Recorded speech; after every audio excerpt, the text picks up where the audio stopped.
Over the past 3 years, Syria's Air Force has rained death on more than 21,000 civilians.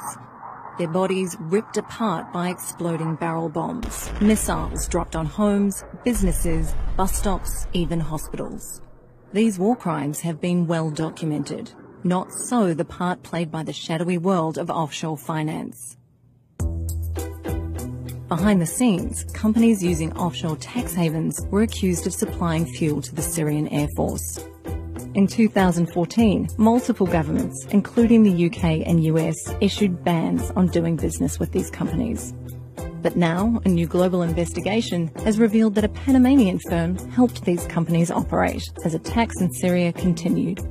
That firm, Mossack Fonseca, is a key player in a sprawling, secretive industry that the world's rich and powerful use to hide assets and skirt rules by setting up front companies in far-flung jurisdictions. More than 300 journalists trawled through millions of leaked records from Mossack Fonseca to expose an alarming list of clients involved in bribery, arms deals, tax evasion, financial fraud, and drug trafficking. Behind the invoices, emails, and paper trails are real victims. In Russia, businessmen kidnapped orphan girls as young as 13, raped them, then sold them to others for sex. After this rape, I was aching all over. I started very much fearing men. I felt as though they wanted only one thing, only sex with me. When I was taken into a foster home, I felt as though my foster father would rape me if I'm left alone with him. One of the alleged ringleaders was a client of Mossack Fonseca's. When the firm discovered their client was a pedophile, they decided they were not legally obliged to report his offshore business activities to authorities.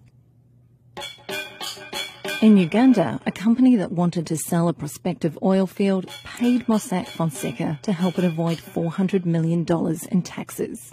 It was simple paperwork. The company's address was changed from one tax haven to another. In a country where 1 in 3 people live on less than $1.25 a day, $400 million represents more than the government's annual health budget. Uganda spent years in court trying to force the company to pay its taxes. Meanwhile, hospitals in the shadow of the oil field lacked funds for even the most basic equipment.